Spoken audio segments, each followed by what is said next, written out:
Brothers and sisters, put your phones on silent real quick. Shalom, shalom. Giving all honor and praises to the Most High and His Son, Yahweh Shai. We are the Battle Axes of the Most High. Come to you on a Wednesday class. Get edified in the Most High God's name. The name of the class is called Q&A. All the smoke. We see a lot of different stuff we get out. A lot of different doctrines. Brothers got to stay grounded. A lot of times we see brothers and sisters, they, like scripture say, they separate themselves on the flock. The Lord tells us to gather together, but some people like to separate themselves. So I don't know how you think the wolves gonna do when you separate yourself. You get devoured a lot of times. You will get devoured. Go to Proverbs chapter 18 right quick. Verse 1. Now, anybody got a question? Question. Bring a question. Bring forth a strong reason.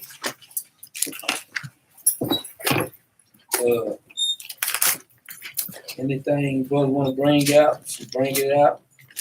Any questions, brothers? Well, I know brothers and sisters been reading, so I know brothers and sisters got some questions. Especially when they read. Right? Read it out. 18 verse 1. Through desire, a man having separated himself, seeketh and intermeddleth with all wisdom. So this is what a lot of times you see people do. When they separate themselves, they go by and they start seeking all. They need to find all truth, like the truth ain't the truth. That's how people get caught up in this world, man. Not leaning on scriptures. You see brothers that used to be fervent in the spirit, and all of a sudden they start backing off to the guess what the Most High God pulled them away from. And once they get pulled away, guess what? Now they go into all different kind of doctrine.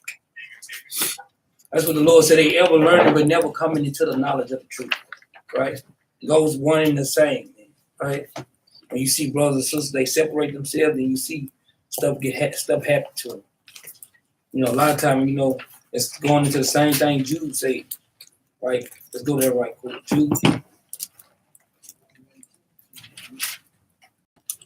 Well, should have it precept Jude 1:19. Book of Jude, chapter 1, verse 19. These be they who separate themselves, sensual, having not the spirit. Guess what, man? So when they're going to sensual, it goes into people that cause division. Brothers just emotion. Like y'all already said, he tender brothers and they feeling dog. Yeah, how wish I could come back, he gonna kill them all.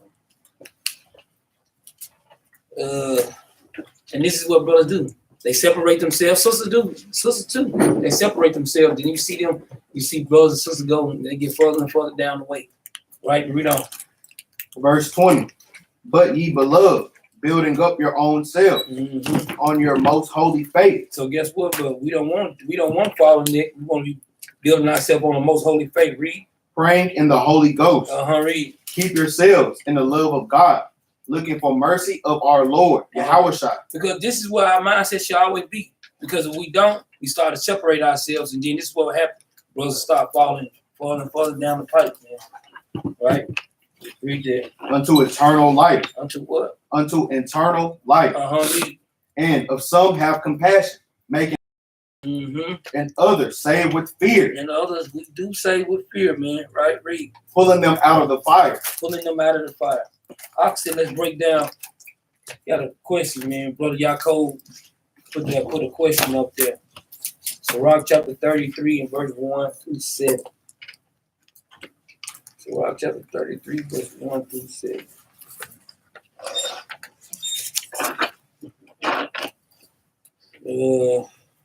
Let's read it. The book of Sirach, chapter 33, verse 1. There shall no evil happen unto him that feareth the Lord, but in temptation, even again, he will deliver him. So the Lord is saying there's coming to him that fear the Lord. Ain't it? Anybody can explain it? Go ahead. Like Sirach 7:1. You doing the commandments. There will be no evil that come to you. I'm just paraphrasing about it. Read it. Because as long as you're keeping the commandments, you're using the actual wisdom. And by keeping those commandments, that'll keep you away from almost stop bringing judgment on you. You'll be tested, but that judgment won't be coming up. We'll roll with that. But we're gonna touch more on it, but because it basically answers itself though. Read on. Verse 2, a wise man hateth not the law, but he that is an hypocrite therein is as a ship in a storm. Mm-hmm. What happens when a ship in a storm? Tossed to and fro. Tossed to and fro with every wind of doctrine, right? Yeah. Precept should be right. Read on. Verse 3, a man of understanding trusteth in the law, and the law is faithful unto him as an oracle. Prepare what to say, and so thou shalt be heard, and bind up instructions, and then make answer. Read. The heart of the foolish is like a cartwheel, and his thoughts are like a rolling axle tree. What's this going into, brothers? First one, like talks to him, the Ephesians 4:14. You ain't Mm-hmm. got no It's kind of good getting out of foundation. control. It's like a snowball effect. Like once you start one false doctrine, it just keep coming and coming and coming to you pretty much Keep the understanding of what is going into. Read verse 4 again. Verse 4, prepare what to say, and so thou shalt be heard, and bind up instructions, and then make answer. It said, prepare what to say. What is this going into? be prepared to hear versus giving sacrifice to food. Mm-mm. It's not going into that. It's going into when you're going to pray to the Most High. Mm. The brothers, the sisters catch that. Yeah. When you praying up to the Most High, what do we do when we pray to the Most High? You got to prepare what to say, right? What precept I see Donovan looking for, it's on your mind. Scratch it out. Scratch it out. Matthew 6. Matthew 6 it goes into prayer, but preparing what to say to the Most High. What you got, Reza Top? You like to keep that head down, man.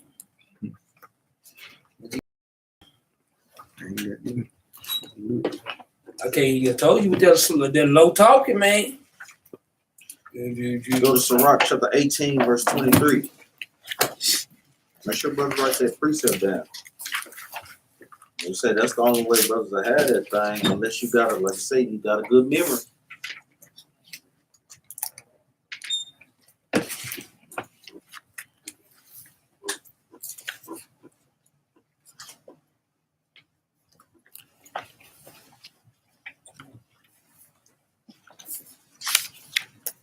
You get there, read that out. The book of Sirach, chapter 18, verse 23. Before thy prayers, prepare thyself.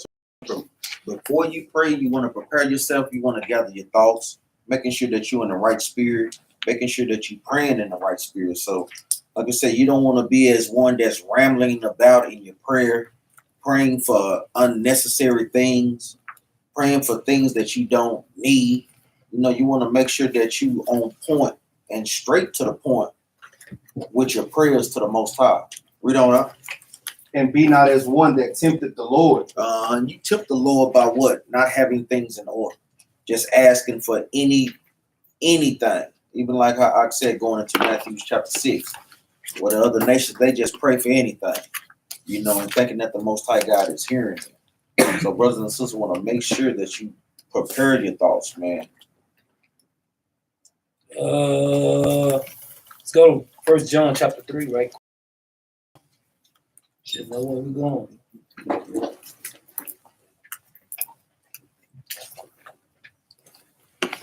1 John chapter 3, start at verse 21. The book of 1 John, chapter 3, verse 21.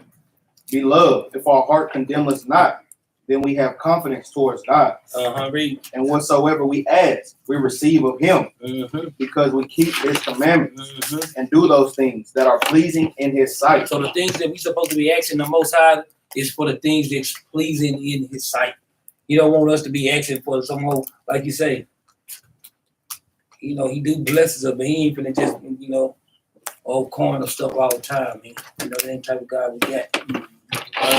We're supposed to be asking for things that's pleasing in his sight, right? Read. Verse 23. And this is his commandment, that we should believe on the name of his son, Yahushua, and love one another as he gave us commandments. That's all I want on there. But the point was is that when we asking for things that we want to receive, we want to asking for things that's pleasing in his sight. Let's go to Romans chapter 8. Romans 8 and 26.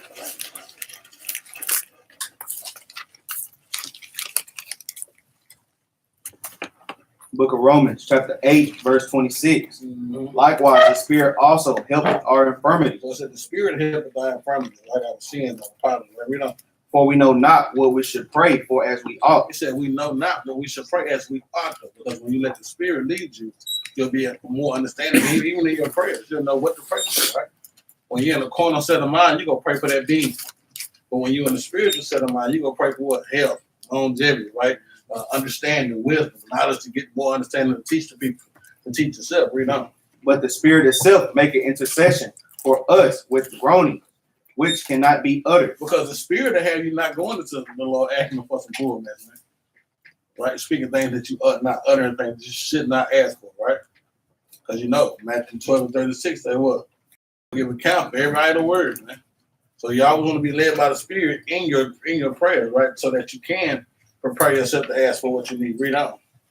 27. And he that searcheth the hearts knoweth what is the mind of the Spirit. He that searches our hearts, he knows what's in your mind when you're in the Spirit. He knows, right? And he knows what you really truly need and what you're truly asking for. Read on. Because he maketh intercession for the saints, according to the will of God. According to the saints, man. We already know what's the precept to the saints. 14. According to the will of God. What's the will of God? Psalms 48. 47 and 8, all praise, man. So the Spirit will help you within itself, knowing how to pray and what to pray for. Like I said, you go to that Sirach 18 to prepare you. Spirit to prepare you in your prayers, man, get you right. So you won't utter anything, go to the Most High without anything asking. Go ahead. Come on, there, man. Go back. We leave off here. I can go We were 5. Book of Sirach, chapter 33, verse 5. The heart of the foolish is like a cartwheel, and his thoughts are like a rolling axle tree. It's like a rolling axle. You go round and round. It's never stop. Like you say, it's ever learning, but never coming into the knowledge of the truth. We don't get ourselves set on it, right? We don't. A stallion horse is as a mocking friend. He neigheth under every one that sitteth upon him. Mm-hmm. That's verse 7 going. We should already know that it's going into days, high holy days and regular days and this and that. But just like them little precepts, like you said, Ephesians 4 and 14. We go there right quick.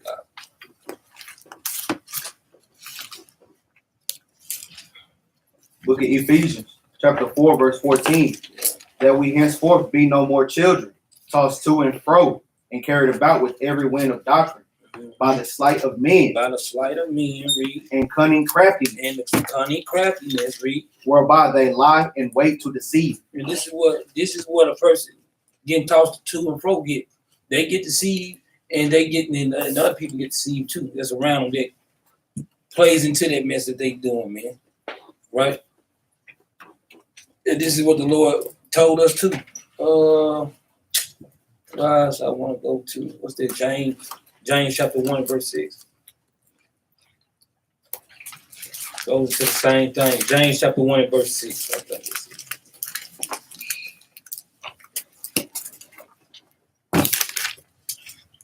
so this is all going into what we read all the way down and just kind of just homing it in. This is the conclusion of 1, 2, 3, 4, 5, and 6. Read it out. The book of James, verse 6. But let him ask in faith, nothing wavering. So when we ask the Lord for stuff, we need to be asking him for faith. With nothing wavering, right? Read. For he that wavereth is like a wave of the sea. So guess what? This is right here. So Sirach chapter 33 and verse 1 goes into what? Going to us praying to the Most High and asking the Most High for things. And got to have the faith to wait for him to get those things, right? Right, read. Is like the wave of the sea, driven with the wind and tossed. Because guess what? So once we ask the Lord for this and we not waiting for the Lord, guess what? We will get tossed to and fro. Right? Read. For not let that man think that he shall receive anything of the Lord. Because guess what? The Lord said, I don't think you can receive anything from me if you asking me for something and then you wavering on what you asked me for. Just like brother said, pray for me, man. Y'all need to be laying hands on me, man. I need to be healed. And then walk up on the brother, he's smoking. God dang. I guess I see. I see. But it's a perfect example, man. It is what it is, man. Read on. Verse 8, a double-minded man is unstable in all his When ways. it goes into a person asking the Lord for something, then you wavering, man. Right?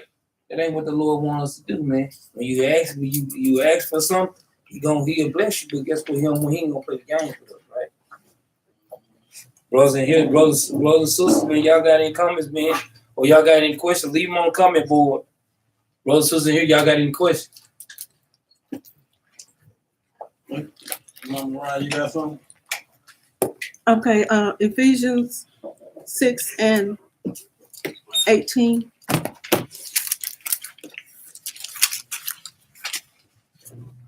Could this be considered a part of this? For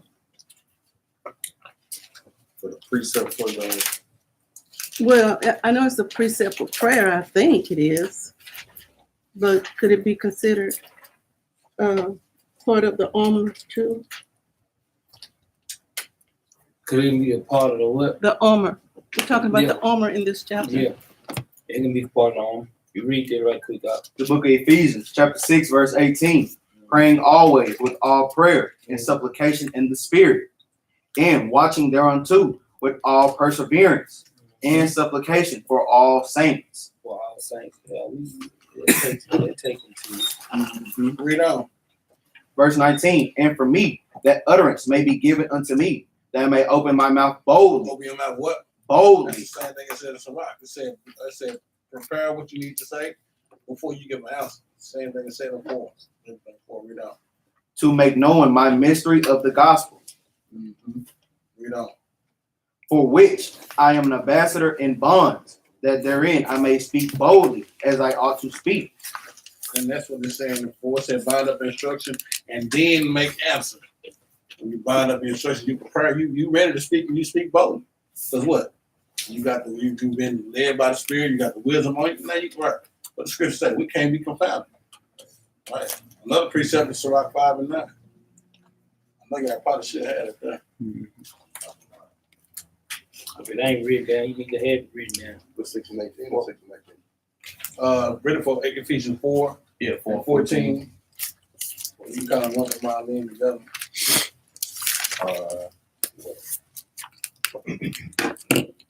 I got Sirach chapter 2 and verse 12. You have a question or you saying just go with it? Do they go with being tossed to and fro for James 1 and 8? Yeah, you can. Yeah, you can put it with James 1 and 8. Going two ways, being double-minded. Read Trying to that have Sirach it both 5. ways. Read that Sirach 5 and 9. The book of Sirach, chapter 5, verse 9. Winnow not with every wind, and go not into every way. For so doeth the sinner that hath a double tongue. Yeah, that's what a lot I wonder to these brothers and they going went over every wind of doctrine they catch. Oh, that sounds pretty good. Oh, that sounds pretty good. Oh man, that's kind of interesting. I ain't never heard that before. They say don't winnow with every wind because now what? You're coming to what? An unstable man because you have a double tongue. Right? You was just 2-3 months ago off what? 7 on the Saturday, right? Coming in every Saturday, right? Obeying the Sabbath, believing and actually doing the will on the Sabbath, which is Saturday. To now, what? Now you say yes, the Shalom happy Sabbath on Tuesday. You know what I'm saying? So this is like you get that double tongue there, brother. You was just going to camp on Saturday and things like that, right? Now you got this double tongue, and you read on. be steadfast in thy understanding, and let thy word be the same. It said, let thy word be the same. You don't want to come over here and say this, and then somebody else ask you something else, and you say a totally different thing. And they're like, hold on, he told me something totally different on this, man. Or even with your actions, let's go into a hypocrite. Don't let the mouth say something when your actions don't line up with it, right? Read on. Verse 12, if thou hast understanding, answer thy neighbor. If not, lay thy hand upon thy mouth. And this is going to that. If you don't got understanding on some things, just be quiet. It's okay. Right? It's okay. Don't just go pushing nothing out there, man, because you done heard something and it sounds good. You say, yeah, I broke some other brothers off on this thing too, man. You know what I'm saying? Yeah. And these brothers want to keep it up on that. Come on, man. I'm just saying. Can't do it. It's okay not to have a good answer. You let them know. I can answer you on this, but on that, I can't. You want to call on my captain or something? You want to call me? Nah. But that's another appreciation. Go ahead. You got another? Go. I don't see no more questions. Unless somebody else got some question. Romans chapter 16, verse 17. Yeah, you know, we read this precept a lot, but it's a heavy precept, man. This is the reason why the Lord, when brothers and sisters, this is what we try to get brothers and sisters to understand. When you come into this truth, the Lord gives you a doctrine. And the doctrine in which the Most High God give you, He expecting to come back to find that same doctrine that He put in you, right? He ain't coming back when the Lord plant a seed. That's what He expects. He ain't planting an apple seed and don't want an orange to come out. No, He want a damn apple to come out, right? Read it up. The book of Romans, chapter 16, verse 17. Now I beseech you, brethren, mark them which cause division and offenses, contrary to the doctrine which ye have learned, and avoid them. So this is the reason why we avoid certain brothers, because scriptures tell us to. Because guess what? It said, contrary to the doctrine which ye have learned. Right? This is what our God told us, man, right?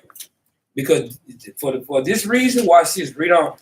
For they that are such serve not our Lord Yahushua. So guess what?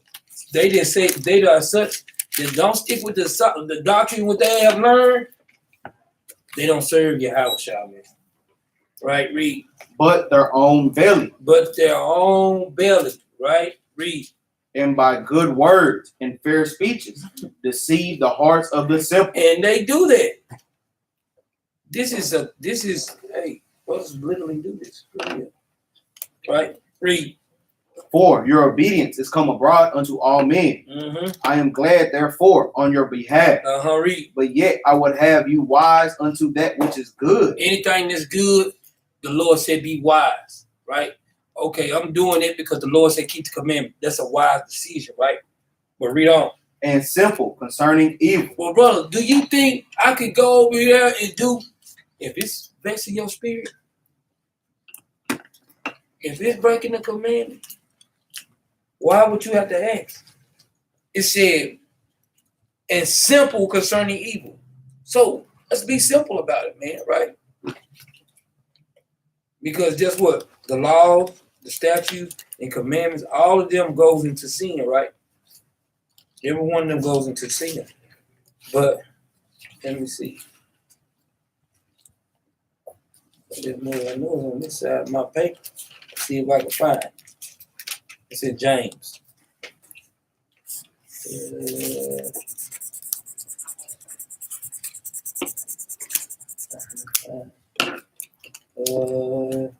James chapter 4, verse 17.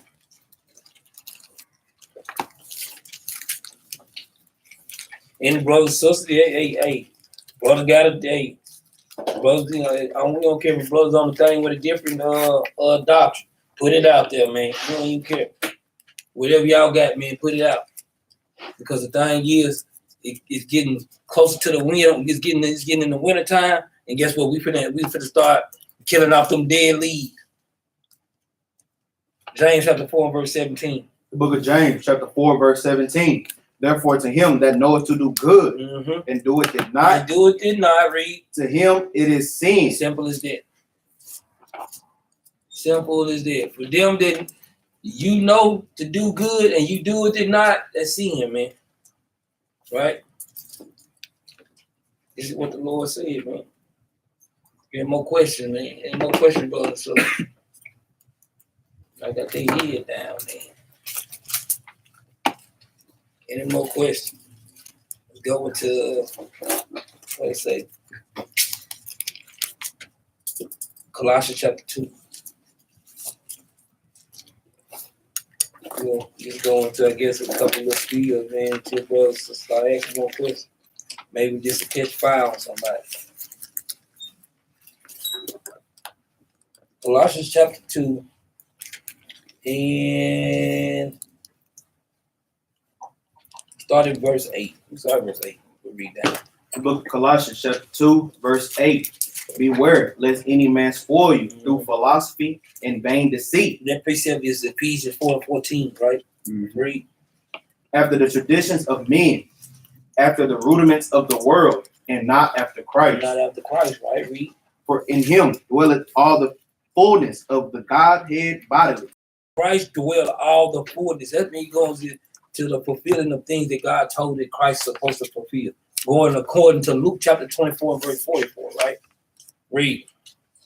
And ye are complete in him, which is the head of all principality and power. And we do know Christ is the head of all principality. What? According to Colossians chapter 1 and verse 16. Just jump over there and read that right quick and we go back. Book of Colossians chapter 1, verse 16. For by him were all things created that are in heaven and that are in earth, visible and invisible, whether they be thrones or dominions or principalities or powers. Saying the same thing, read. All things were created by him and for him. So all things was created by Christ and for Christ. Right? This is God. This is God telling Christ, giving Christ his life. Right? Read on. Verse 11. In whom also ye are circumcised. We back at Colossians 2, verse 11. Right? Read. In whom also ye are circumcised with the circumcision made without hands, and putting off the body of the sins of the flesh by circumcision of Christ.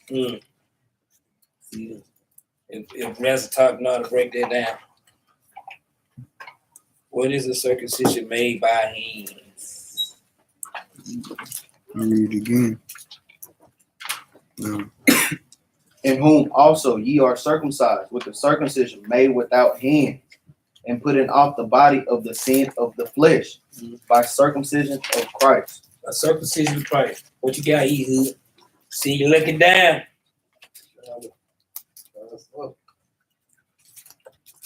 D. What you got? What the name? I got Deuteronomy 10 and 16. Deuteronomy 10:16. Let's see what he got. Read it.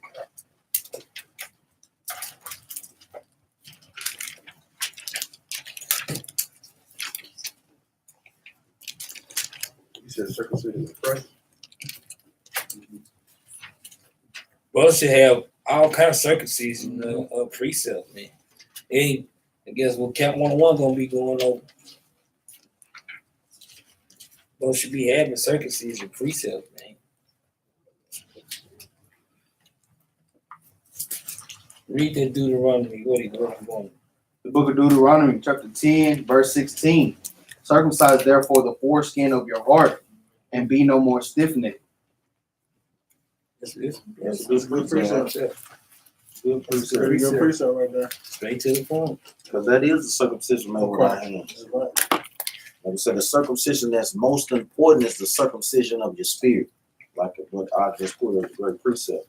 Because we know what the carnal or the physical circumcision is with the cutting the foreskin off the penis. But the Most High God is concerned about the spiritual circumcision, man.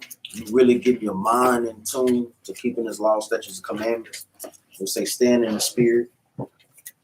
Doing exactly what it said. Read Deuteronomy 16 again. Deuteronomy chapter 10, verse 16. Circumcise therefore the foreskin of your heart, Of your mind. Read on. and be no more stiff-necked. And be no more stiff-necked, because when our people are not circumcising their heart and their mind, they have that stiff-necked spirit, their rebellious spirit, don't want to fall in line, constantly combating, like we say, what the Most High God has already set up. Go ahead. That, 7 and 8. before we grab it right quick, hold that precept. We called it out a second. Go to go to Jeremiah chapter 9. Because this right here goes into how a circumcision can become uncircumcised. 10 and 16. So a person that's circumcised can become uncircumcised. And this is how a person that's circumcised become uncircumcised. Jeremiah chapter 9 and start at verse 24. Book of Jeremiah. 23. Shalaki. Book of Jeremiah, chapter 9, verse 23. Mm-hmm. Thus said the Lord, let not the wise man glory in his wisdom, neither let the mighty man glory in his might. Let not the rich man glory in his riches, but let him that glory in this. Because guess what? The things that the Lord said, I gave y'all these, don't glory in those. You're supposed to still give our honor and praise to the Most High, even though He give us these things, don't glory in these, right? But read on. That understand it and knoweth me. That He understand it and knoweth me. Y'all see that? Not the riches, not none of that. It's all about the glory of the Most High, right? But read on. That I am the Lord, which exercise loving kindness. The Lord is the one that exercises loving kindness. Read. Judgment and righteousness in the earth. For in these things I delight, said the Lord. So the Lord, guess what? Give Him the praise, because He got loving kindness, He got judgment, He got righteousness on the earth. Guess what? This is stuff that we should be delighted in the Lord about, right? But watch this. Read on. Behold, the days come, said the Lord, that I will punish all them which are circumcised with the uncircumcised. So you see how that the Lord said, I'm going to judge the one that's circumcised with the uncircumcised. Why? Let's keep reading. Egypt and Judah. Egypt and Judah. Read. And Edom.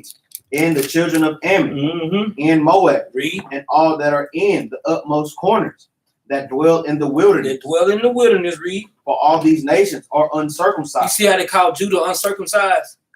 Because guess what? They start giving into idols.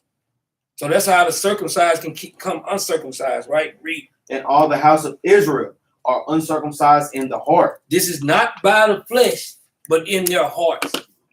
This is what the Lord is talking about, right? That an uncircumcised person a circumcised person can become uncircumcised. So when you see, even going into Romans and going to all these precepts, right? How we can become, how circumcised become uncircumcised, right? Let's get another one real quick. Let's go to Jeremiah 4 and 4. We normally touch on those precepts, but it's basically going to the same thing, making sure brothers and sisters are doing those things. You know, your heart is what? Your mind. You know, that's the most important thing, to literally get your mind right and straight. You know, and to stay being built up. Like we said, because we know a lot of times the devil can play tricks on you, man. He can use your mind to play tricks on you. Read this. The book of Jeremiah, chapter 4, verse 4. Circumcise yourselves to the Lord, and take away the foreskins of your heart. It's saying the same thing. Circumcise ourselves to the Lord and take away the foreskin of our heart. Read on. Ye men of Judah and inhabitants of Jerusalem, Going into the southern tribe. Read on up. lest my fury come forth like fire and burn, that none can quench. So the Most High God was doing this to do what? Give them a way out and let them know before the Babylonians came, even though they was going to come anyway. Meaning what? The ones that repented at the last minute, they was the one that was saved. The ones that they still went into captivity, but they wasn't killed. So it still was judgment coming out. So we even bring this up to today. Even for us as a nation of people, we knowing that nuclear bombs is right around the corner. So brothers and sisters, don't have their hearts circumcised. Hey, like we said, the Most High God is gonna melt brothers and sisters, man. You finish that out. Because of the evil of your doing. Because of the evil of our doing. Like we said, brothers and sisters know the things that they deal with. You know, hey, brothers and sisters have to get a wraps on those things before Christ comes back, man. I mean, it is what it is. Go ahead, Yeah, I know Romans 2 and 25 and stuff. That's awesome. But that Acts 7 and 8, that's not circumcision. I mean, 7 and 51. At 7:50. Yeah, 7:51, not 7:8. I made a mistake. Yeah. Yeah, uncircumcised. Mm-hmm. Yeah. Yeah. Because that is something that we do resist. We always resist the Holy Ghost, which is what the laws. That's what makes us stiff-necked and uncircumcised. Read that right quick, guys. Acts 7:51. And we're saying this is what we should learn from what our forefathers did to stay in the spirit, even for the ones that wasn't in the spirit. So we learn the do's and the don'ts. That's how we always have a one up over the other nations from learning from our previous mistakes. Read this. Big cone. The book of Acts, chapter 7, verse 51. Ye stiff-necked and uncircumcised in heart and ears. You do always resist the Holy Ghost. As your fathers did, so do ye. Meaning what? In their mind. And when brothers is literally bringing out, they're not listening to the word. They're not listening to the word to apply to their everyday life. And like we just saying, not learning from previous mistakes. You know you got a habit of doing such and such, take you out of the spirit. Hey, you have to readjust those things, man. Go ahead, Doc. Read that Romans 2 and 25 right quick. I know we got a couple questions. Book of Romans, chapter 2, verse 25. Bring it up. For circumcision is verily profited. For circumcision verily profited if thou keep the law. It says circumcision verily profit. I mean, it does avail as much and profit much if you do what? If thou keep the law. Because a brother can be circumcised of the foreskin and keeping the liquor law. That's right. What is that doing for? He gonna get to the gate and say, well, Lord, I got circumcised. You got circumcised in the flesh, not of the whole. But if thou be a breaker of the law, thy circumcision is made circumcision. And that's the exact point. If you be a breaker of the law, your circumcision with the other heart is now made what? Ill and void, or null and void, into uncircumcision. You can go and change back to the laws. You can get down with the laws and what? Fall off like God, man. Go back into what? A dog going back to his mom. Then your circumcision is made what? Again, uncircumcision. You can, like we said, you can go get your foreskin circumcised, but not keeping these laws, it is made uncircumcision. That's right. But that's it, man. These just easy ways to break that thing down. For true circumcision. Question again. There's a couple of them. The question: does praying during the prayer hours give any more power to your prayer, as in when you pray during a fast? Good question, man. That, especially when we had our temple and different times like that, before we lost our heritage, we did have set hours to pray, and some people still go by those hours. Anybody know them hours? 3 o'clock. And what else? I would say like 9, 12, and 3. Those were our prayer hours. Go to Acts chapter 3.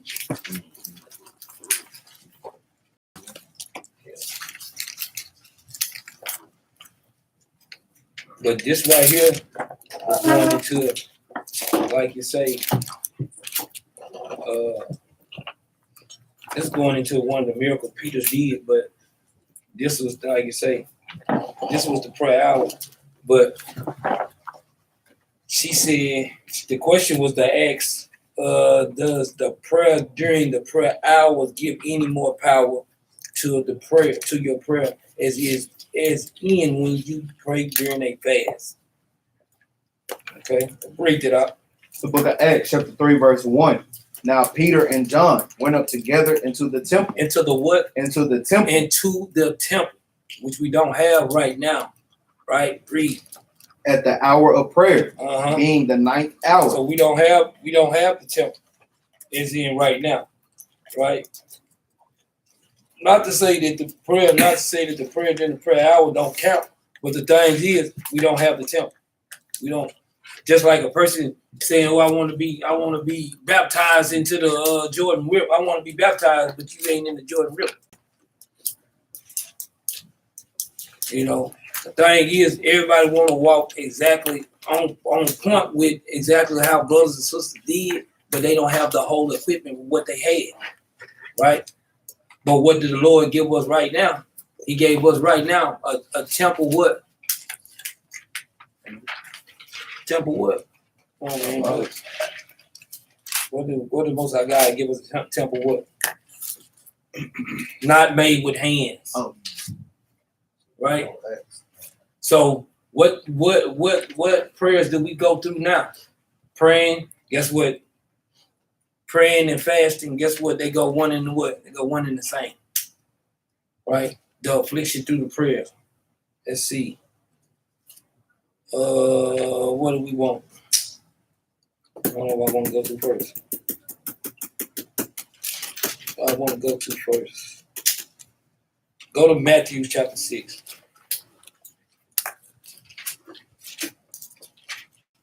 Matthew chapter 6.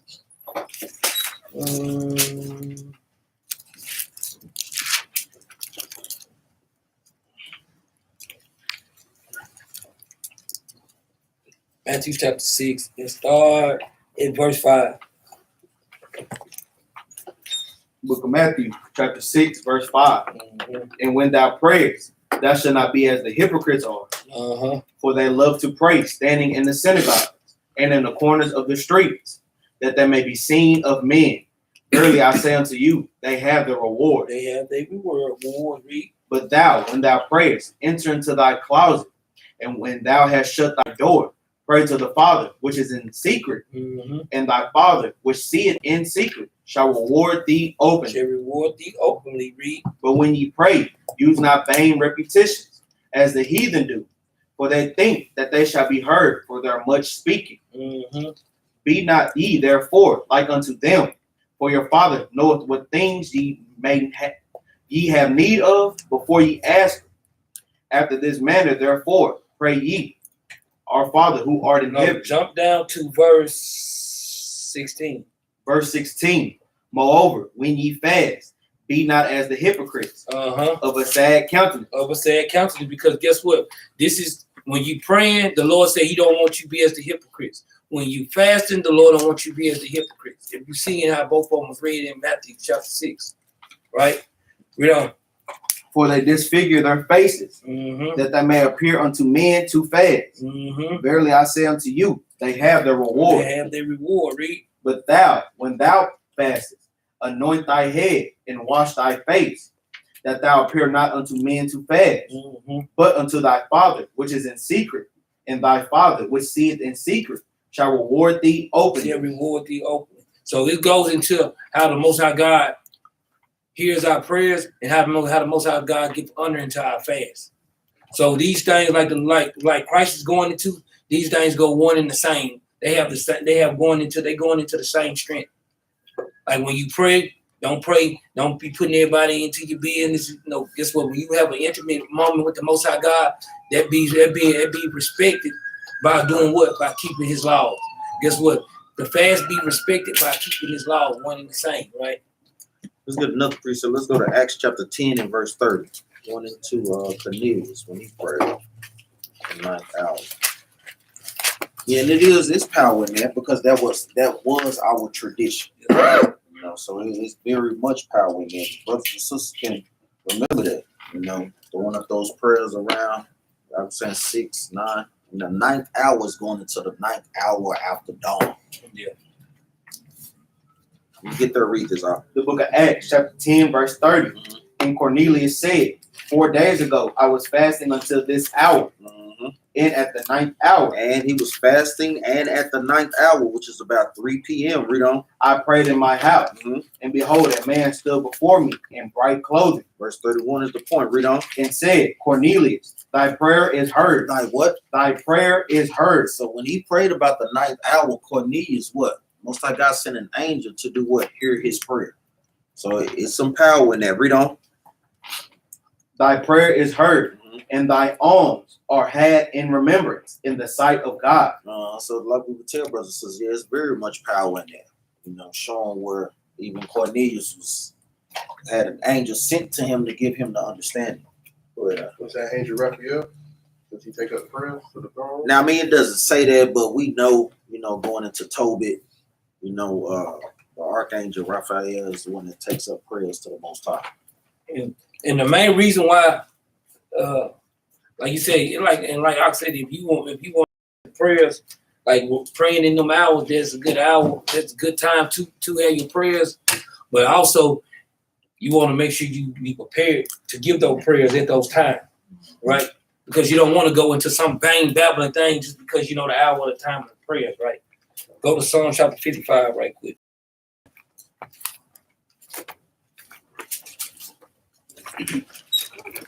In verse 16. The book of Psalms, chapter 55, verse 16. As for me, I will call upon God, and the Lord shall save me, evening and morning, and at noon. So evening and morning and at noon. These are the times that we was giving out the prayer. Like you say, these are the times we're getting our prayer at 9, at 12, and at 3 o'clock, man. Read on. I will pray and cry aloud, and he shall hear my voice. Mm-hmm. He hath delivered my soul in peace from the battle that was against me, for there was many witnesses. So this is King David's prayer to the Most High God. So he was prepared to give those prayers. That's why we do the prayer in 3 times a day, right? So like you say, it's power in there, but it's also power in fasting and praying too, right? And like we had certain months that we fasted in, going into the fast, It's power in the thing, but it's also power in just you fasting and praying, like you said. When you're fasting, and that's how I want you to throw up in prayers for sure. He wants you to depend on him. He wants you to use him. He wants you to be led by him. So it's power in them things. We want to make sure that we're doing these things right, doing well, like Jerubbaal said. With our way.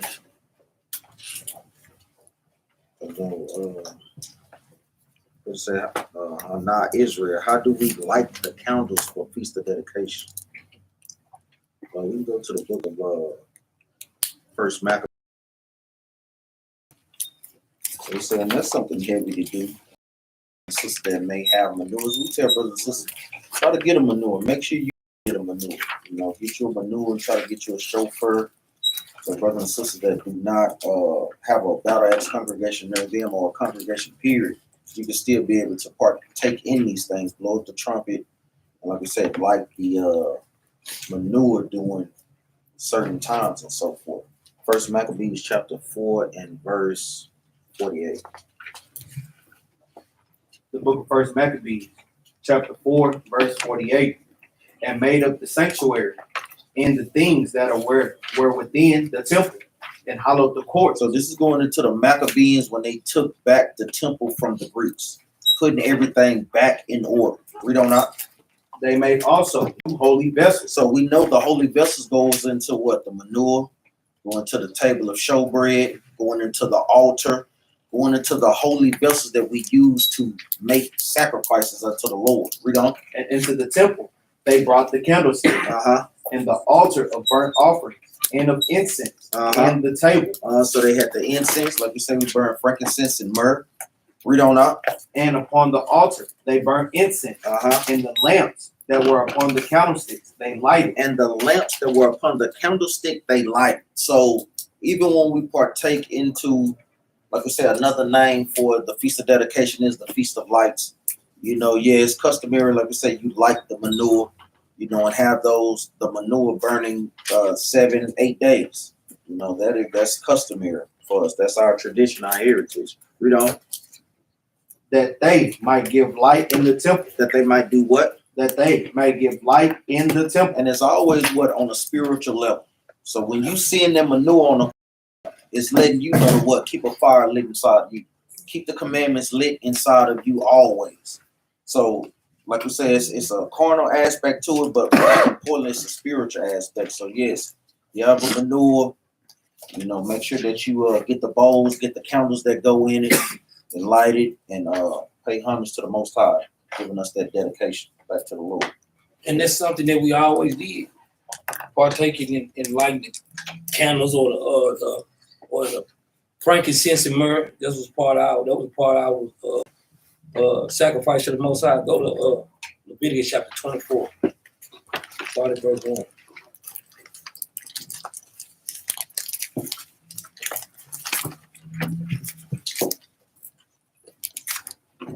Book of Leviticus, chapter 24, verse 1. And the Lord spake unto Moses, saying, Command the children of Israel that they bring unto thee pure oil, olive, beaten for the light, Even for the light, man, right? Read. to cause the lamps to burn continually. So this was part of the lighting of the lamp, or like you say, the lighting of manure, right? Read. Without the veil of the testimony, Mhm. in the tabernacle of the congregation, shall Aaron order it from the evening until the morning, From the evening until the morning, right? Read. before the Lord continually. It shall be a statute forever in your generation. Read. He shall order the lamps upon the pure candlestick before the Lord So continually. this was always a part of our tradition. So them doing it during the time of the Maccabees was something that we had already always done anyway. So this was part of our culture, right?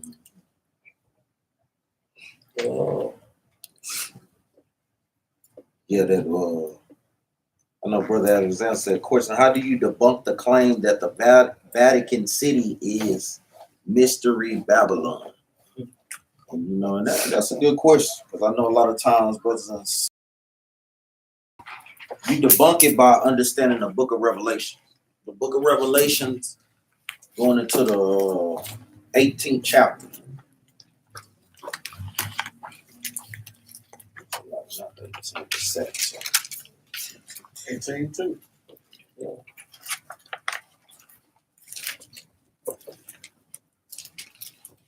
Yeah, like Bruce said, I know it. Get straight to the point. The book of Revelation, chapter 17 and verse. Start at verse 4. The book of Revelation, chapter 17, verse 4. And the woman was arrayed in purple and scarlet color, and decked with gold and precious stones and pearls. And this woman is going into who? America, Mystery Babylon. They're purple because purple is a sign of rulership, is a sign of royalty. Read on up. Having a golden cup in her hand, full of abominations and filthiness of her fornication. Now we know in America it's all types of filthiness and abomination. You can be whatever you want to be. You can be with whoever you want to be with. You can marry a tree. You can marry animals. You can do anything, man. Read on up.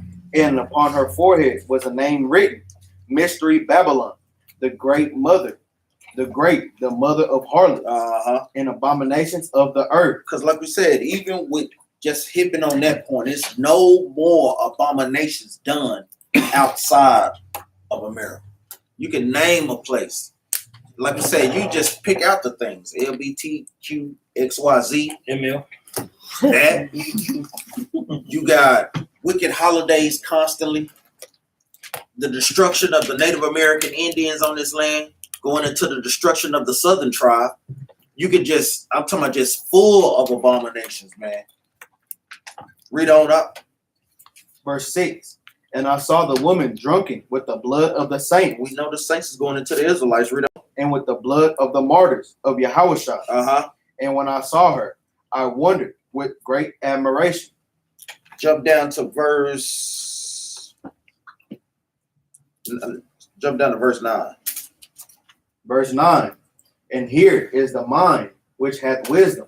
The 7 heads are 7 mountains on which the woman sitteth. On which the woman sitteth. So these 7 mountains is going into what? 7 governments. 7 world powers. Who are those 7 world powers? Do any brother know? Who are those 7 world powers? We always ask brothers name, or who are the 7 major Edomite empires? Oh, Greece, Rome. Greece, Rome. So Rome, Vatican is in Rome. So how can it be that if it's among the one of the 7s? That's one good point. That's why brothers got to understand history and so forth. So you got Rome, Greece, Spain, France, Germany, Russia, and Great Britain. Those are the 7 major Edomite empires. And out of those 7, and out of Great Britain comes who? Comes America. Meaning she's sitting on top of all of those nations. It done came to the full strength with her. Read on. Verse 10. And there are 7 kings. 5 are fallen. 5 were fallen during a time of the Dark Ages, going into Rome fell, going into Greece fell, going into Spain fell, going into France fell, and going into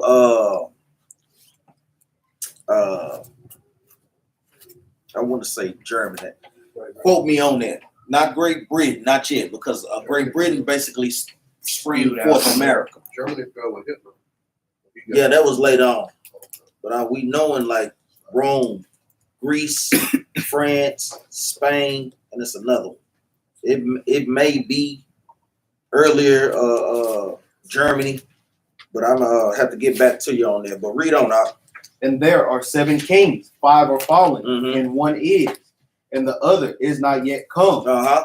And when he cometh, he must continue a short space. Read on out. And the beast that was and is not, even The beast that was in John the Revelator's vision and is not currently in rulership. Read on out.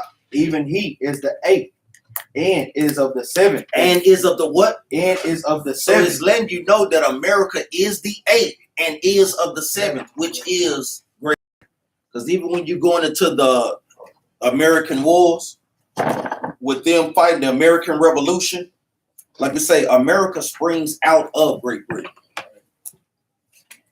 So going through Revelation chapter 17, verses 4, 5, 6, jumping down to verse 10. Read on up. Verse 11. 11. And the beast that was and is not, even he is the 8th, and is of the 7th, Uh-huh. and goeth into perdition. And we know that America is bound for destruction. Bound for it. Read on up. And the 10 horns which thou sawest are 10 kings, which have received no kingdom as yet, but receive power as kings 1 hour with the beast. With the who? With the beast. Meaning those 10 kingdoms have made an allegiance with America. Don't no nation on the planet Earth go through no other nation to get credence and ask for permission, but except you coming from America. Vatican has to come and get a say-so from America. America can do whatever the hell it wants to. But once you start doing things outside of what America is saying, that's how you know that this is the ruler power today. Like I said, the people that come to get permission from you. What you got out? Why do like all the presidents go kiss the ring of the Pope? Now they do it on. Now you got a religious side to it to a degree, but like we said, a lot of those things is like we say at the end of the day. Satire.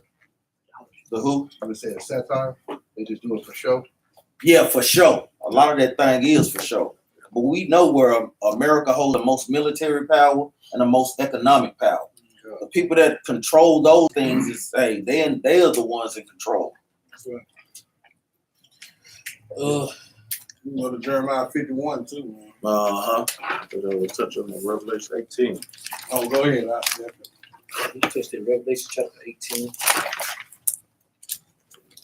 Revelation.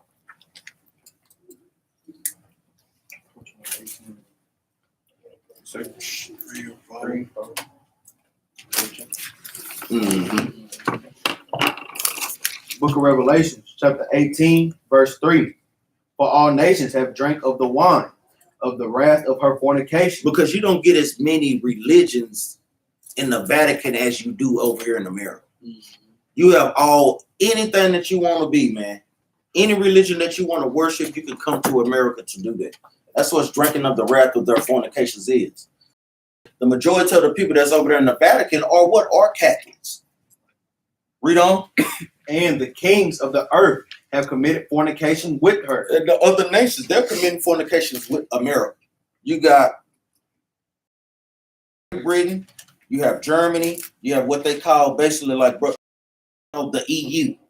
Like we said, America's at the head of that EU, man. Even right now, they still got tariffs up under Russia, tariffs up on Iran, tariffs up under China, North Korea. Like we said, those nations are not making a move unless they get the say-so from America. Read on. And the merchants of the earth are waxed rich through the abundance of her delicacy. And when you in league with America, guess what? They make you a rich nation, but you have to play by their rules. That's the key. Even with Saudi Arabia. Who you think is making Saudi Arabia so rich? Hey, everybody got a car. It's like more cars than people over here in America. So where are they getting those things from? Steady buying oil from over there from Saudi Arabia. Read on up. Verse 4. I heard another voice from heaven saying, come out of her, my people, that ye be not partakers of her sin. Jump down to verse, we're just going to get straight to the point. Jump down to verse 12. Verse 12. Merchandise of gold and silver, and precious stones, and of pearls, and fine linen, and purple, and silk, and scarlet, and all thine wood, and all manner of vessels of jewelry, and all manner of vessels of most precious wood, and of brass and iron and marble. So you can get all these things that they trade, that America trades from these other nations. Read on up. And of cinnamon, and odors, and ointments, and frankincense, and wine, and oil, and fine flour, and wheat, and beasts, and sheep, and horses, and chariots, and slaves. And what? And slaves. And what? And slaves. We know, hey, America has the, just populated with millions upon millions of slaves. You never, now don't get me wrong, Vatican may have had some slaves, but not to the degree that America has. And plus what? Souls of men. That's the key right there. Those slaves and souls of men. Read that last part out. And slaves and souls of men. So with those precepts, you can identify through the process of elimination that America is Babylon and not the Vatican. Look that up. See what a question they get. With them Solomon 15 through 19. Or First Timothy 1 and 2. Yeah, and there's many other precepts that brothers can go to prove that point. It says, get the global shirt on. Sis made the global shirt. Why do we got the globe? Yeah, he was saying, why do we have a globe Earth? He probably think the world precept. exactly. He probably think the Earth is flat. You got Isaiah 45:17 on one. And mine got an X on it. That's what we don't give a damn what shape that bug is, man. We know we're gonna have rulership over. That's right. What's that on yours? Globe. Yeah, globe. No, so we all got different precept, right? Yeah, bring it up. No, I'm saying, Oh, on our shirts. I'm telling you, shoot, you know. yeah, Yeah, we got all of them different on there. Yeah, and even like Capt Jerubbaal said, we don't care what shape it is. We just want to rule it. But I mean, the Bible, on a deeper note, like we said, we know. Let's get that one in Isaiah real quick. I want to jump the gun. Isaiah chapter 40 and verse 15.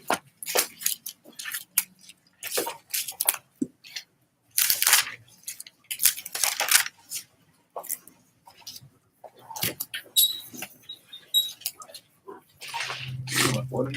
45. The circle of the earth. Okay. Might be 13.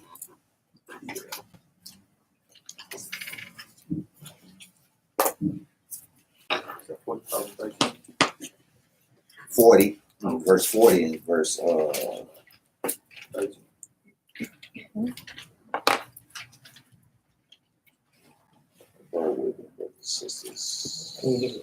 Circle of is he that sitteth upon the circle of the earth? 22. 22. Yeah, that's right. 22. I know it's in the 40s. I ain't been to this precept in a minute. The book of Isaiah, chapter 40, verse 22.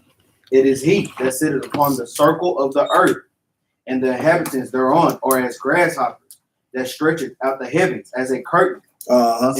So we know, even like we say, what brothers say. I know a lot of times they spend a lot of time on it. Is it a circular, flat, or is more of a spherical? And this is where you want to go to other precepts to kind of home in your point. Finish reading that out. I'll give another precept real quick. Stretcheth out the heavens as a curtain, and spreadeth them out as a tent to dwell in. Mm-hmm.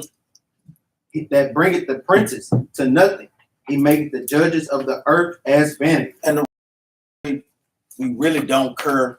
We go more towards a spherical. Let's go to the book of Job, chapter 9 and verse 26. So we know that the earth has what they would call a horizon, to where if the earth was flat, When you seeing ships sail out to the sea, if the earth was flat, it doesn't matter how far they are, you will continue to see them. But the earth showing this spherical shape, showing you that it goes down into the horizon. So they completely disappear. The book of Job, chapter 9 and verse 26. The book of Job, chapter 9, verse 26. They are passed away as the swift ships, as the eagles that hasten to the prey. Read that again up. They are passed away as the swift ship. As the what up? As the swift ship. So even going back to making a point, earth has what you will call a horizon. Do brothers and sisters understand? Because guess what? And even if y'all don't, man, guess what? We ain't finna strain in his neck, swallow count. Yeah, that too. But it has what you would call a horizon, to where, hey, if you out in the Pacific Ocean, you can go out far. You will see a ship, even if it's on a flat land. It would just be far away. With the earth having a horizon, they basically go down into the horizon and disappear. Exactly. That's the point. See, can y'all break down the vision of the high priest? That goes into go to 2 Maccabees, chapter 15. Goes into Onias. Chapter 15 and verse 12. Book of 2 Maccabees, chapter 15, verse 12. And this was his vision, that Onias, who had been high priest, a virtuous and good man, reverent in conversation, gentle in condition, well spoken also, and exercised from a child in all points of virtue, holding up his hands, prayed for the whole body of the Jews. Why did he have to pray for the Jews? Why did he have to pray for them? Any brother know? Because of what? It was out of No, because guess what? We was up under persecution against these other nations. You forgot how Greek the freak came in. How Alexander sent what? His four generals. Think about all the stuff that we was going through. So Onias, when you go to 1 Maccabees chapter 12. 1 Maccabees chapter 12. And verse, start at verse 18. Book of 1 Maccabees, chapter 12, verse number 18. Wherefore, now you shall do well to give an answer thereto.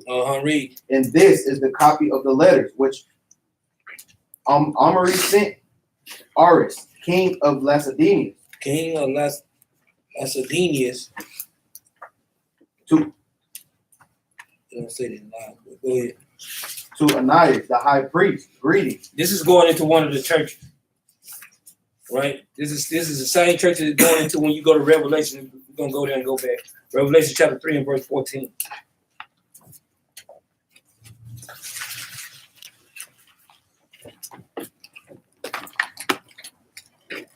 Revelation chapter 3 and verse 14. Get there and read it out. The book of Revelation, chapter 3, verse 14. And unto the angel of the church of the Lacedaemonians, write these things, saith the Amen, the faithful and true witness, the beginning of the creation of God. So this is going into the vision of Onias, right? Trying to get our people to get in order, right? The same way he wrote to the churches then is the same way that the Maccabean was going and trying to read to the churches too. Trying to tell our people, because there was some people that was giving in to the Greekish custom ways, and there was some other people that was keeping the commandment. Right? This was the same vision that Onias was given, right? Read verse 15 out. Verse 15. I know thy works, that thou art neither cold nor hot. I would thou wert cold or hot. So then, because thou art lukewarm and neither cold nor hot, read. I will spew thee out my mouth. So this is what he was trying to tell our people, man. This is the vision that he was giving our people. You either gonna be cold or you're gonna be hot. But if you play lukewarm, guess what? The Lord gonna spew you out of his mouth, man. The same vision that they was giving, Christ was telling the churches, is the same thing that the Maccabees was giving it to our people. The ones that was trying to play both sides. Okay, we're gonna go over here and we're gonna do all of this, but then we're gonna do this right here.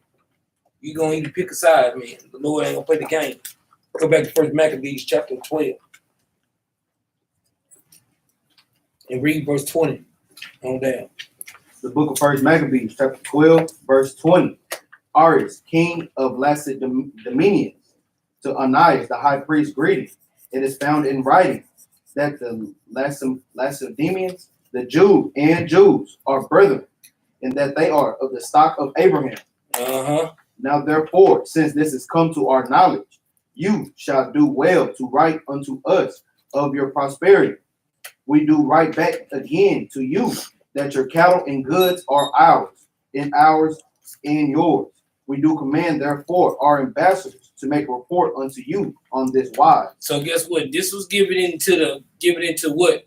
Also, part of the vision was for the what? Everything. The people to pick a side, and this is the second part of the vision for what? Putting the family back together again. Telling them, look, y'all, the Lacedaemonians and the Jews, y'all are brethren. Right? We are from the seed of Abraham, going into Abraham, Isaac, and Jacob. Right? This is going back, like you say, always going back and putting the family back together, right?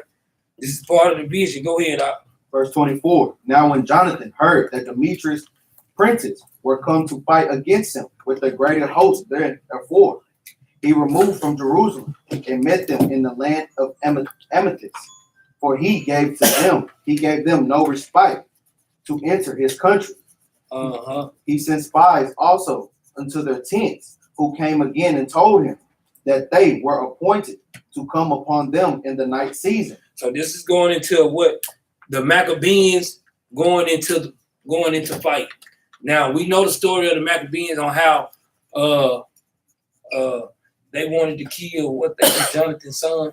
They wanted to kill his son, and guess what? They captured him, but they told him, "You bring Jonathan, and then we'll let him go." And then, Jonathan said, "No, if I go, they're gonna kill both of us." So we was going back, like you say, fighting, going back over our stuff again, right? But we're gonna go back to 2 Maccabees chapter 15 because it's more on that. We got to jump up a little bit higher because this right here touches on a little bit more. 2 Maccabees chapter 15 and verse 6. Yeah. Book of 2 Maccabees, chapter 15, verse 6. So Nicanor, in exceeding pride and haughtiness. So y'all know what happened to Nicanor. Destruction of Nicanor, right? Read. Determined to be set up a public moment of his victory over Judas and them that were with him. Read on. But Maccabeus had ever sure confidence that the Lord would help him. Wherefore he exhorted his people not to fear the coming of the heathen against them. Not to fear the coming of the heathen against them, read. But to remember the help which in former times they have received from heaven, and now to expect the victory and aid which shall come unto them from the Almighty, and so comforting them out of the law and the prophets, and withal putting them in the mind of the battles that they won afore, he made them more cheerful. So guess what? Maccabees was encouraging the people because guess what? It wasn't a time to sit back on our hands. This was a time for them to fight. This is going to watch it. It's going to go into the Onias in a minute. But Maccabees was trying to strengthen the people before the vision came out, right? But read on. Verse 10. And when he had stirred up their minds, he gave them their charge, showing them that through it all, the falsehood of the heathen and the breach of oaths. Thus he armed every one of them, not so much with defensive shields and spears, as with comfortable and good word. He said he armed them not so much with shields and spears, but the word of the Most High God. The good word goes into the word of the Most High God, right? Read. And besides that, he told them a dream worthy to be believed, as it had been so indeed, which did not a little rejoice them. Now he's going to go into it. Read. And this was his vision. Now this was his vision, man. Right? Read. That Onias, who had been high priest, a virtuous and good man, reverent in conversation, gentle in condition, well spoken also, and exercised from a child in all points of virtue, holding up his hands, prayed for the whole body of the Jews. This done in like manner, there appeared a man with gray hairs, an exceeding glorious, who was of wonderful and excellent majesty. Read. Then Onias answered, saying, What? This is a lover of the brethren, who prayed much for the people and for the holy city, to wit, Jeremiah, the prophet of God. This is the vision, man. That said Jeremiah, the prophet of God. Read. Whereupon Jeremiah, holding forth his right hand, gave to Judas a sword of gold, and giving it, spake thus, Take this holy sword, a gift from God, which thou shalt wound the adversary. So this is what's going in the vision, that he gave not just them the word, but he gave Jeremiah gave who? Maccabees the sword to guess what? Go fight, golden sword to go fight with. So this right here, like you say, this right here goes into the vision of what he was given. Right. Yeah, and he was talking about Zechariah 3:1. That's really going into the same thing. Yeah. All right, that's going into the same thing by him putting the family back together. All right, sending Christ. This is what he given us, the vision of Joshua coming back, being cleansed. Right, still giving us that opportunity that he gave us, that promise that he promised from us, even all the way even from David's sin. Right, from the Most High, and let them know that guess what, he still promised David through his seed in his name. So it's going to do the same thing because he's putting the family back together again as well. You go down to like 7, 8, 9, and 10 of Zechariah 3:1. You see that where he's telling Joshua, "I'll cleanse you." Right, I'm cleansing you so that you can be that messenger for me to come back and put the family together again. And man, y'all don't touch that. Put Zechariah 3:1 in there.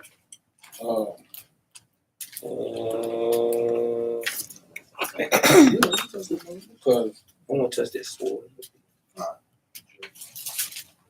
Zechariah. Zechariah. Which one? So yeah, go ahead, Chris, touch on the sword. Let's go to Jeremiah chapter 50. Verse 35.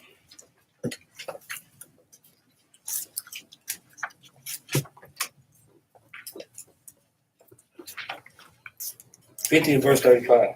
The book of Jeremiah, chapter 50, verse 35. A sword is upon the Chaldeans, said the Lord, and upon the inhabitants of Babylon, and upon her princes, and upon her wise men. So now it's saying there's a sword that was upon them.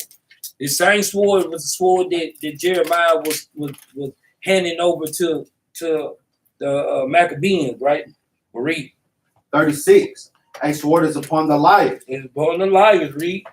And they shall do. A sword is upon her mighty men, and they shall be dismayed. Read. A sword is upon their horses and their chariots, and upon all the mingled people that are in the midst of her, and they shall become as women. And they, guess what? The mighty men, right? They're gonna become as women, man. Right? Read, man. A sword is upon her treasure, and they shall be robbed. And they shall be robbed. This is the same. This sword right here. The same might that the Lord gave the Maccabees. Like, look, man, these men are supposed to be mighty men. They're gonna be like women in y'all, man. Meaning what? Defenseless. Right? Exactly. All right. Read. Verse 38. A drought is upon her waters, and they shall be dried up, for it is the land of graven images, and they are mad upon their idols. So guess what? Like when they was going into those battles. Guess what? The Lord gave that same sword that was like that Jeremiah prophesied against the Chaldeans and Babylon.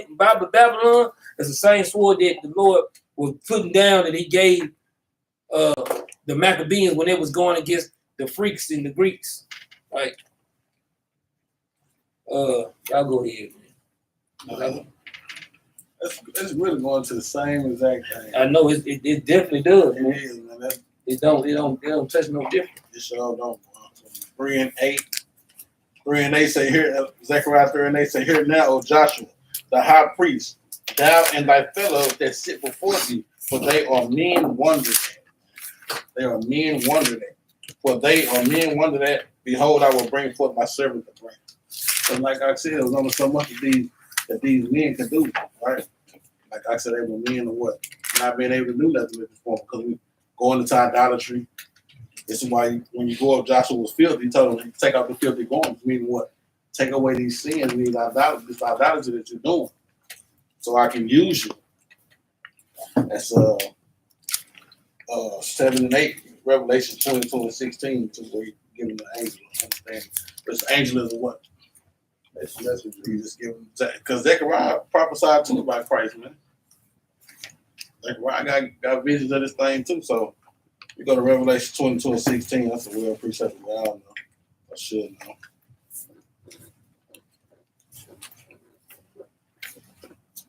Like I said, it's going into Ananias, going into the same exact thing, and idolatry, putting the family back together. You know, all the way from David, all the way through the root, man, through the lineage.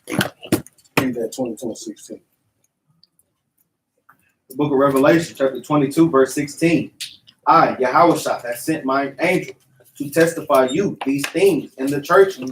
I am the root and the offspring of David, and the bright and morning star. So the high priest, this is Joshua, like I said, I sent my angel, my messenger, right, to testify of me and the things that's going to come to pass. So giving us Christ to be in that branch and putting back the family together again. We go to 8, 9, and 10, talking about every man under his vine and every man under his fig tree, knowing that we are that vine and that fig.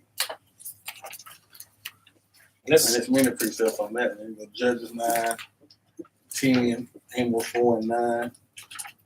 Just like I said, basically putting the family back together, man. That's the same thing Christ was talking about in Matthew chapter 10 and verse 34. I know brothers to know these precepts. These line up.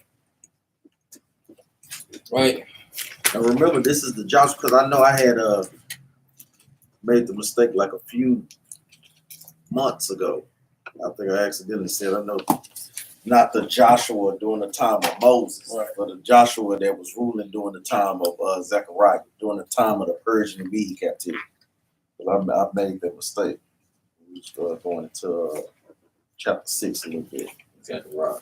But even like I was saying, just breaking it down, showing how we were just building back up the kingdom. Even read verse 3 and 1. Zechariah? Yeah. Zechariah, chapter 3, verse 1.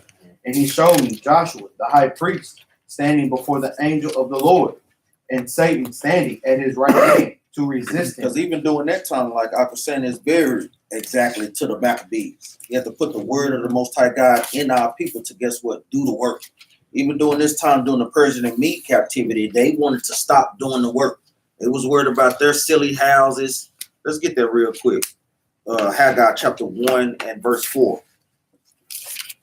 So he had to put this spirit in them, because you always got Satan standing at your right hand to get you to do what? Stop doing the work of the Lord.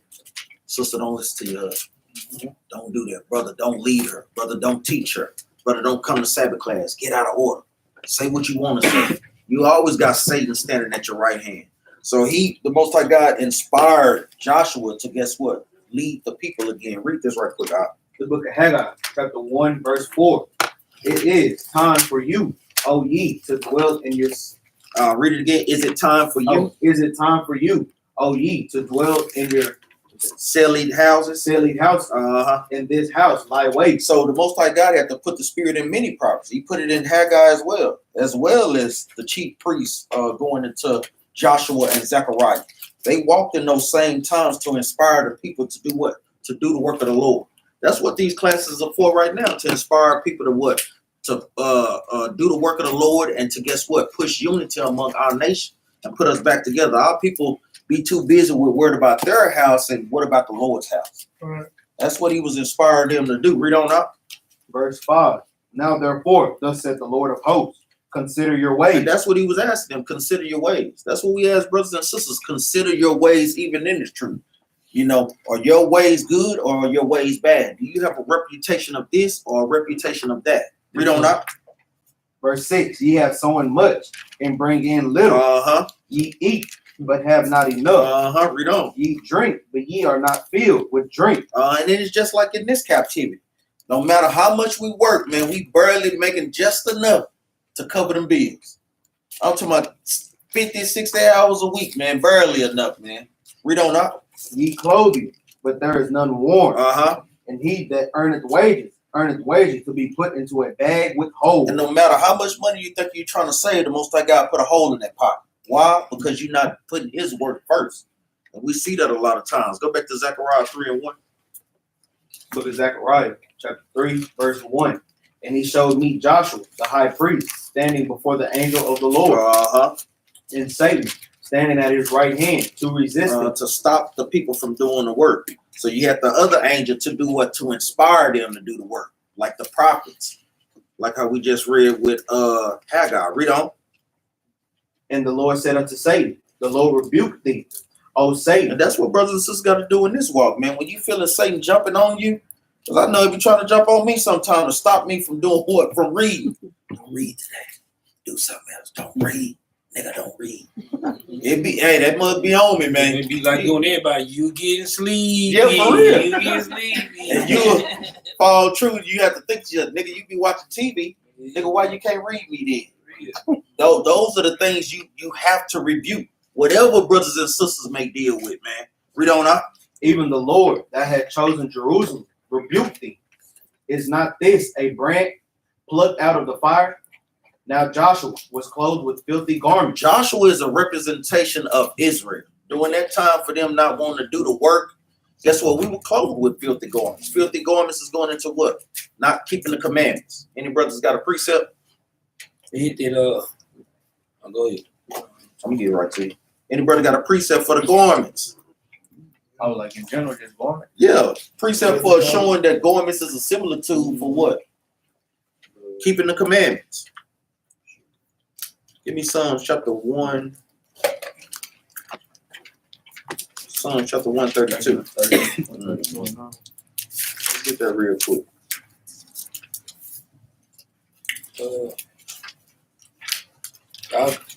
Y'all got any questions? Make sure y'all get y'all questions lined up, man. That time is going by fast.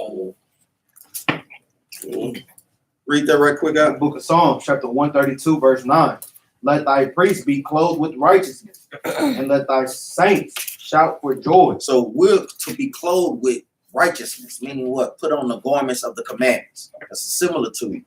Even like when we go back to Zechariah chapter 3 and verse 3, during that time, our people were clothed with filthy garments, had that spirit of slothfulness and so forth.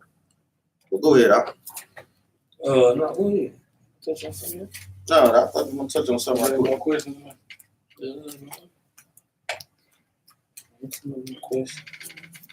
You can read down, man. Yeah, you can. Go ahead. Oh, I got one. Was Psalms 109 and 60 precept Zechariah 3 and 1?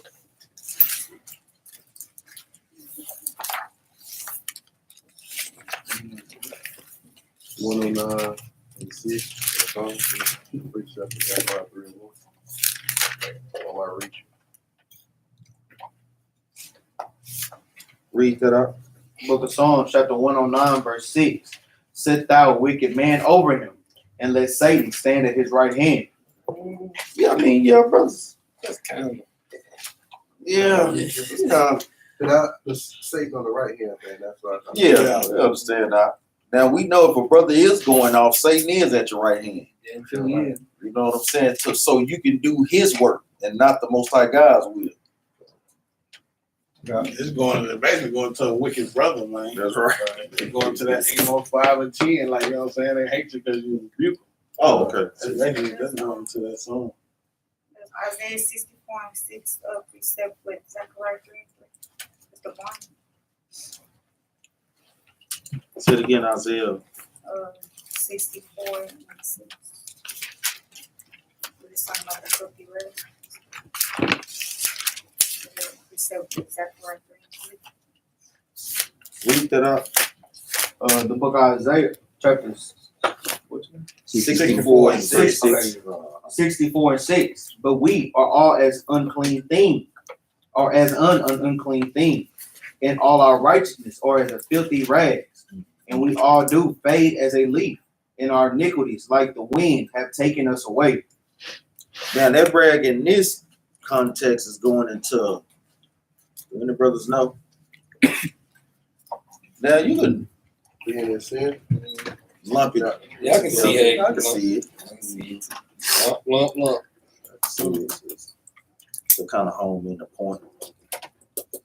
Well, we know. Do any brother know what a filthy rag is? Yeah, on the spiritual side, but what's the carnal side? Just an understanding of filthy rags. Going into a woman's menstrual rag. We can touch on that as well too. But that's one of a filthy thing. That's the filthy of the filthy. Y'all do Psalm 134 garment? Yeah, yeah, that's what it is. Oh, yeah, I got And many precepts that come when we get at our that Psalms precept, bro, should be having them other precepts. I know we done extensively went through that thing with Job, chapter 29, Baruch. I know Capt said we can go back to that Zechariah.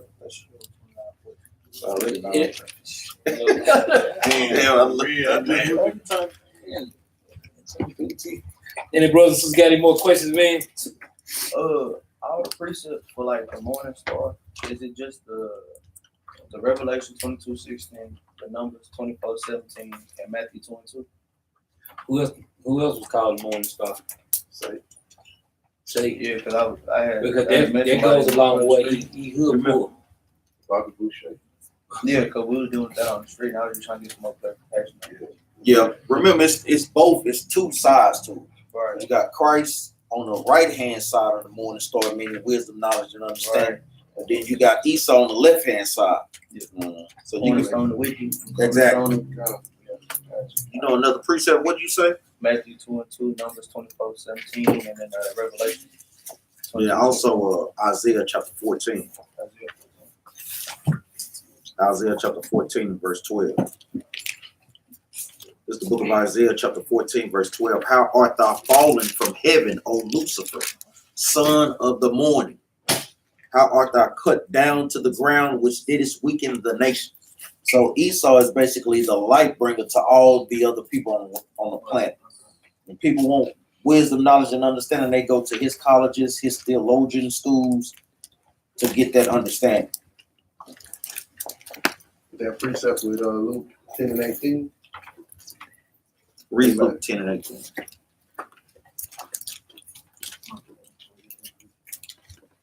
Two and 18. No, 10 and 18.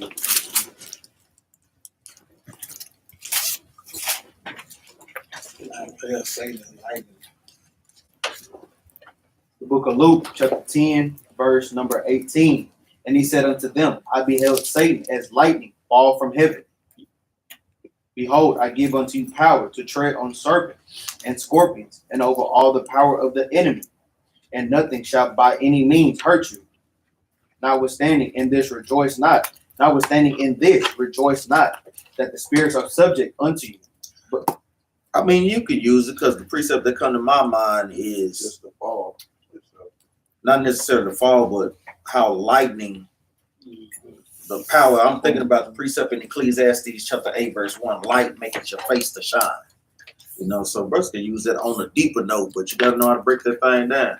I figure that you fall from power with the other one, but that's how you kind of feel down. No, I was writing this stuff down, but did Psalms 109, I precept that more with 2 Corinthians chapter 11 and verse 13 and 14.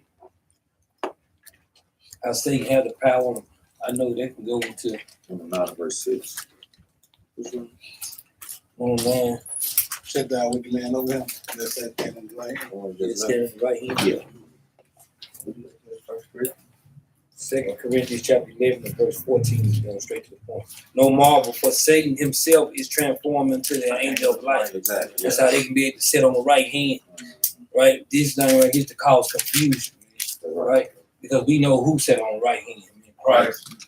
So if Satan sitting on the right hand, God dang, You coming with some deceit. going straight to deceit. Could we go First Chronicles 21 and 1? When the devil tricked David in the number and the people. That's on the classroom. Yeah, that's like I was just gonna say that's like That's an example, but it's not the precept. It's an example. Okay. I know, since I guess it gets last course, is there a precept other than Revelation 6 and 8 that says the Most High will use beasts to judge the earth? What? Sirach? Yeah, exactly.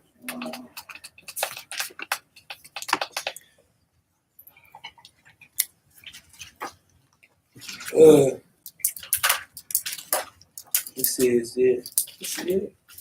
Said, is there a precept other than Revelation 6 and 8 that says the Most High will use beasts to judge the earth? So even like what I was saying in Sirach chapter 39, read that right quick out. The book of Sirach, chapter 39, verse 28.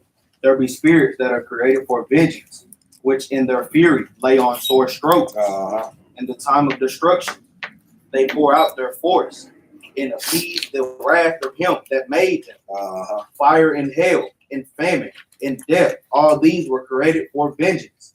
Teeth of wild beasts and scorpions, serpents and the sword, punishing the wicked to destruction. To what? To destruction. So that's another precept you can use. You can also use Jeremiah 15:3. let's see. Jeremiah 15:3.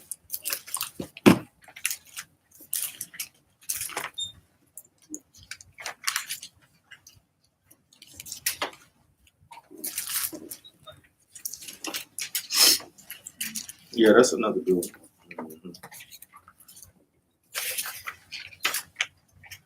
But watch this though. Go to Ezekiel chapter 14. Yeah, I just speared up. When I read Jeremiah, it instantly clicked to go to because he always uses that. That's those four things. I know we just class over there about a few months ago. 15:3 go with Ezekiel. Yeah, you can put that with that.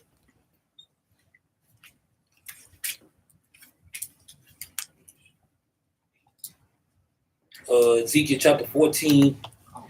Start at verse 14. You started from verse 12. The book of Ezekiel, chapter 14, verse 12. The word of the Lord came again to me, saying, Son of man, when the land sinneth against me by trespassing grievously. And the land goes into who? Is the land Not sinning? people. Goes into Israel, right? Read.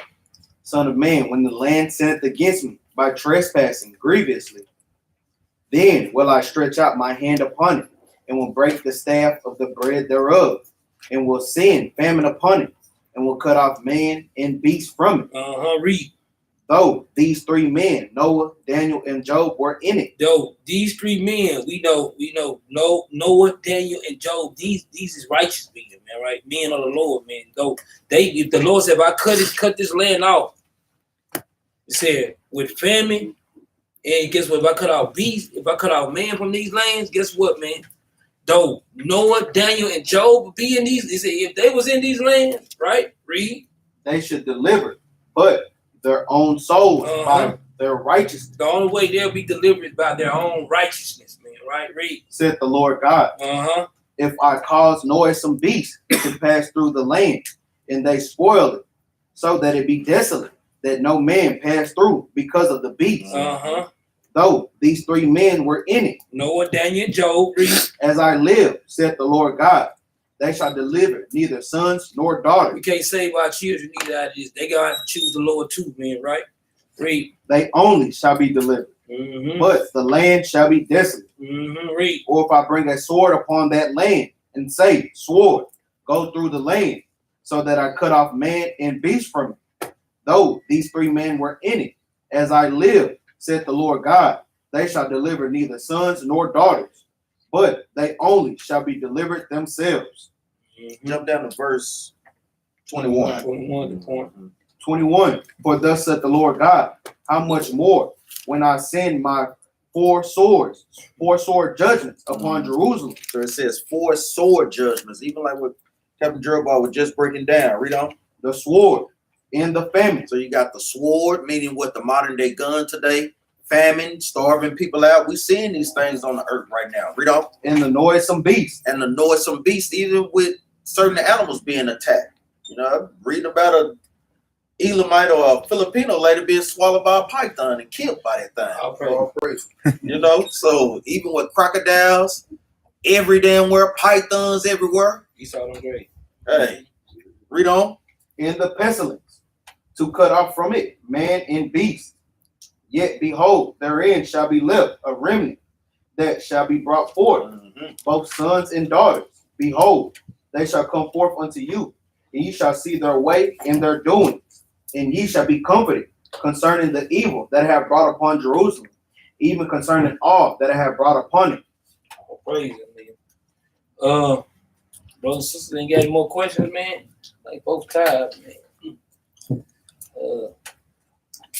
I guess, man, let's conclude the Q&A. I mean, we see a lot of questions, but we ain't see no smoke. I guess we got to start. I guess we got to Make some controversies. bring up the smoke questions. No, Sabbath is not 12 hours. No, Sabbath is not. I mean, new moon ain't. Yeah. Sabbath ain't justified by the lunar calendar. No, it's not just by the lunar calendar. What else? Don't subscribe to these other book jubilees. You don't subscribe to that. What else? I don't know. Yes, we work. Yes, we do work. And all the time. Y'all wear them every day. Yes, we do wear them every day. I know we laugh, but sometimes brothers and sisters be You gotta say ashamed. it, boy. You got to. Because sometimes brothers and sisters be ashamed to let that light shine, man. For real, we done had questions. Should I wear them to work? You definitely should. Hell yeah. No, you don't want to go in there and throw Christmas trees around. You know what I'm saying? Breaking down the. Be like the Grinch that I said, bro, they come there and snatch a tree for a brother. Edomite boy said, I hate you, Grinch. I hate you. Break down the altars by hell. I don't go over and break down the altars by hell. Grinch to give a damn. We still took it, That thing funny. man. Brothers and sisters that's tuning in, man. Like and share the video, man. Help us put this truth around the four corners of the earth. Got any questions, man? Look, leave it on the comment board, or we got numbers on the description below, man. Like you say, our praises most high, brothers and sisters tuning in, man. Let's go get a law. Man, I've been heavy on the law here lately, man. I'm telling you. I've been heavy on it, man. Go to Leviticus chapter 5 and verse 1.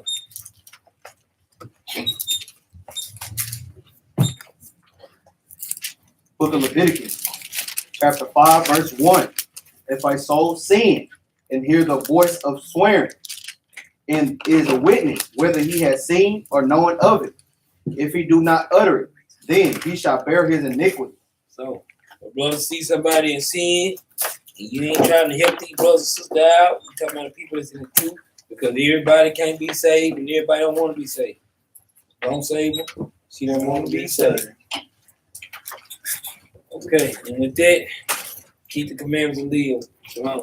No.